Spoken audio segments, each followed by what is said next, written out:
بھائی نے سوال کیا ہے جیسے نماز میں درود ابراہیمی کے بعد جتنی مرضی دعائیں مانگ سکتے ہیں، کیا سجدے اور وطر میں بھی جتنی مرضی مانگ سکتے ہیں؟ ہاں بالکل، کوئی حرج نہیں۔ نبی صلی اللہ علیہ وسلم نے فرمایا سجدے میں اللہ کے انسان سب سے زیادہ قریب ہوتا ہے۔ لیکن ایک غلط فہمی کا ازالہ کر دوں، نماز کی تکبیر تحریمہ، جو پہلی تکبیر ہم کہتے ہیں نا جس سے ہاتھ باندھتے ہیں، اس کو تکبیر تحریمہ کہتے ہیں۔ تحریمہ اس لیے کہتے ہیں کہ یہ ہر چیز دنیا کی حرام کر دیتا ہے سوائے اللہ سے تعلق کے۔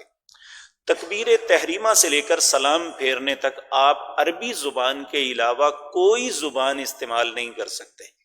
اگر آپ دعا سجدے میں مانگتے ہیں، اگر آپ وطروں میں ہاتھ اٹھا کے مانگتے ہیں، قنوت نازلہ کر رہے ہیں، یا اتحیات میں درود شریف کے بعد دعائیں مانگ رہے ہیں، آپ مانگ سکتے ہیں، لیکن وہ دعائیں جو اللہ نے بتائیں یا پیارے نبی صلی اللہ علیہ وسلم نے، اور یا آپ اپنی حاجت کی بھی کوئی بات کرنا چاہتے ہیں تو عربی زبان میں کر سکتے ہیں، دوسری زبان میں نہیں کر سکتے۔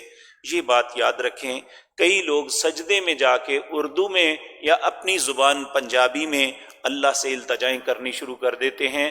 نماز کی حالت میں ایسا نہیں ہو سکتا۔ اللہم انصرنا